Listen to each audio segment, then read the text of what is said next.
setelah kita mengisikan materi yang berupa teks, kemudian file PDF dan video YouTube, maka kita akan membuat perangkat untuk evaluasi pembelajaran. Di sini saya akan menggunakan Google Form. Bapak dan Ibu apabila sudah memiliki file Google Form, bisa kita gunakan dan kita tautkan langsung di dalam halamannya. Tapi jika Bapak dan Ibu masih belum memilikinya, maka kita bisa membuat terlebih dahulu. Di sini posisinya adalah saya masih belum memiliki form untuk evaluasi. Jadi saya akan membuatnya dari nol. Kita menuju ke drive yang kita punya tadi. Nah, sebagai contoh, Google Sheet-nya itu ada di pelatihan Man Bondowoso. Jadi saya akan membuat sebuah Google Form di folder yang saya buat tadi. Saya tambahkan kemudian Google Form. Nah, saya pilih kuis kosong.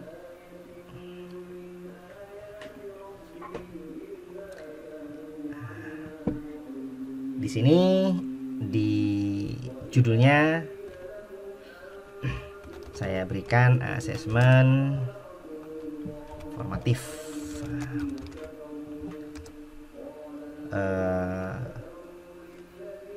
definisi dan sejarah tipografi.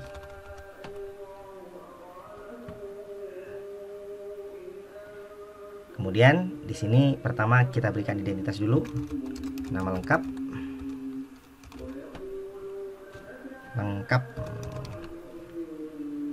tidak usah kunci jawaban.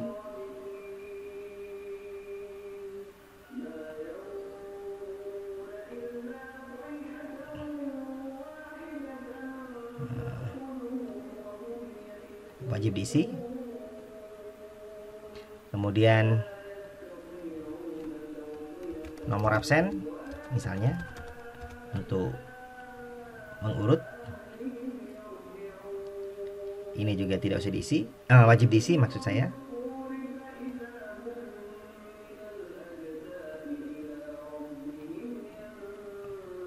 Yang ketiga adalah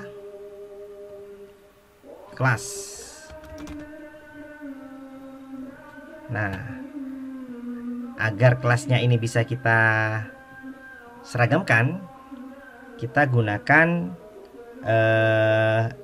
pada bagian sebelah kanan ini pilihan drop down.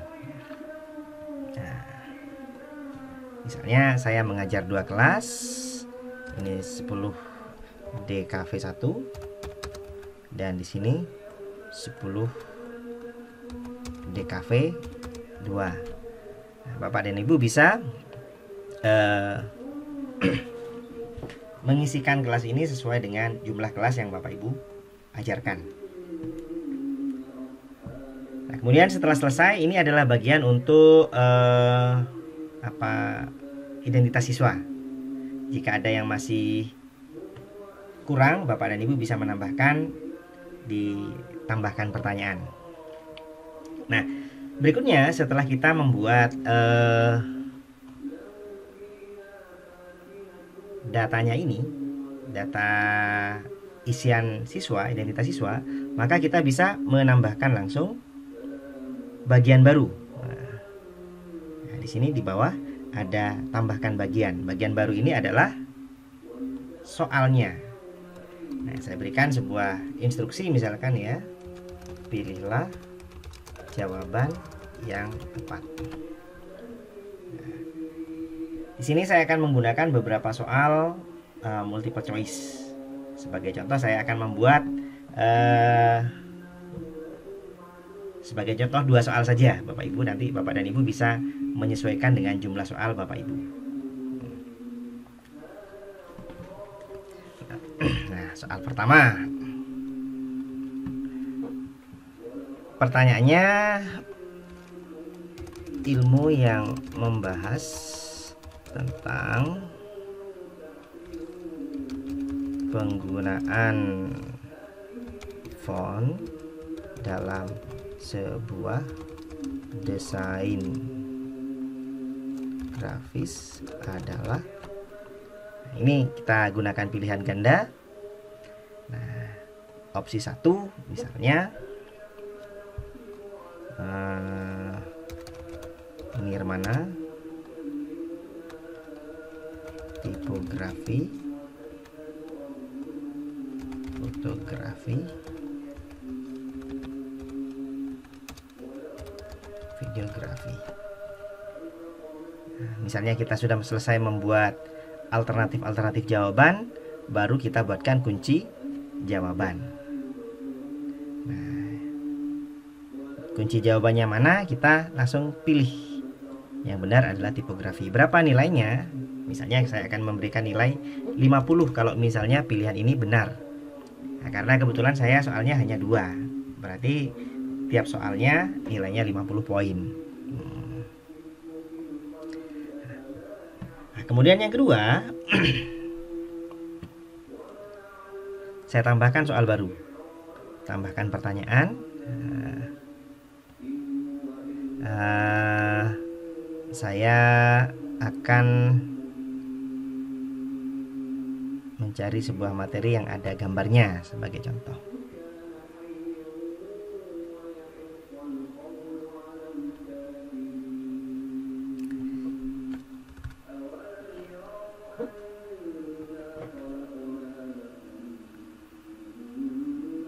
Saya mencari sebuah gambar piktografi.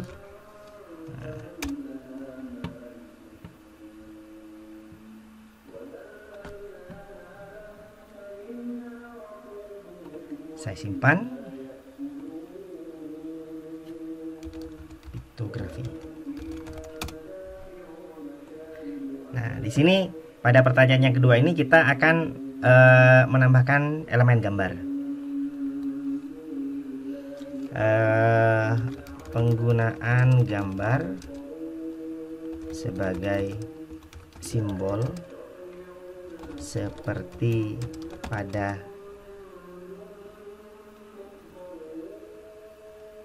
gambar berikut adalah disebut, bisa tambahkan gambarnya. Saya upload, saya tambahkan gambar melalui gambar ini, saya upload. Nah,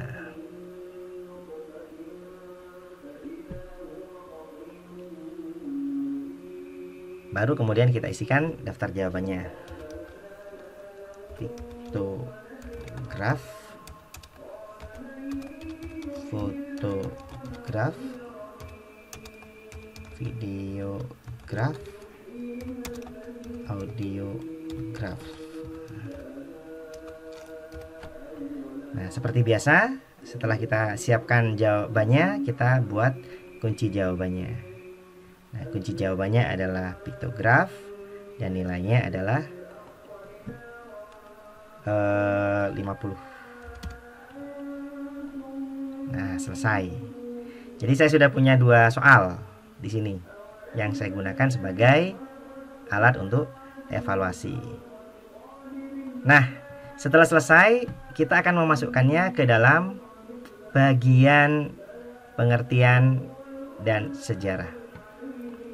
Nah, jadi kita buatkan dulu tombol pemisah dan kita tambahkan informasi kotak teks di sini.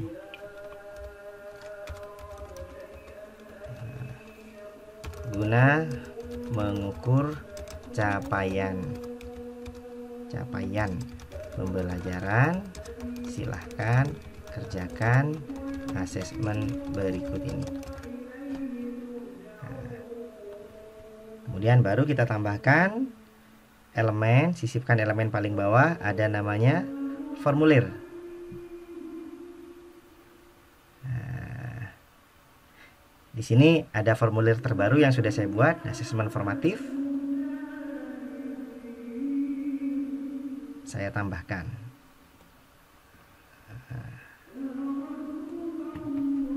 Nah, jadi kita sudah lengkap memiliki materi pelajaran, dan di paling bawah ada asesmen formatifnya.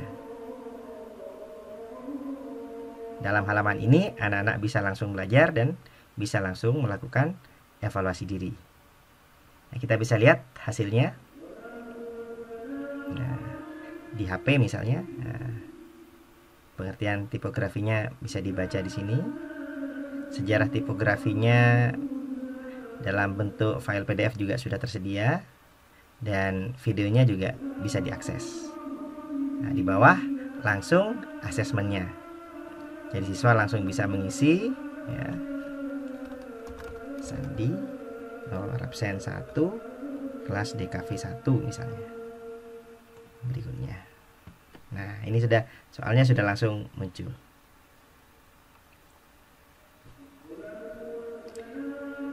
Nah, demikian untuk pengisian konten untuk pengertian sejarah. Jadi dalam materi utamanya kita bisa memasukkan beberapa unsur, misalnya teks langsung, file PDF, video, dan kita bisa menambahkan asesmen melalui Google Form. Nah, ini bisa kita adaptasikan ke dalam materi yang lain. Nah, ini kan materi pengertian dan sejarah. Nanti di elemen yang lain, di elemen tipografi, kemudian kalau masih ada pembahasan-pembahasan yang lain, itu bisa kita tambahkan komponen yang serupa. Nah, kita lihat di sini pengertian dan sejarah sudah ada isinya, yang elemen tipografi masih belum ada isinya.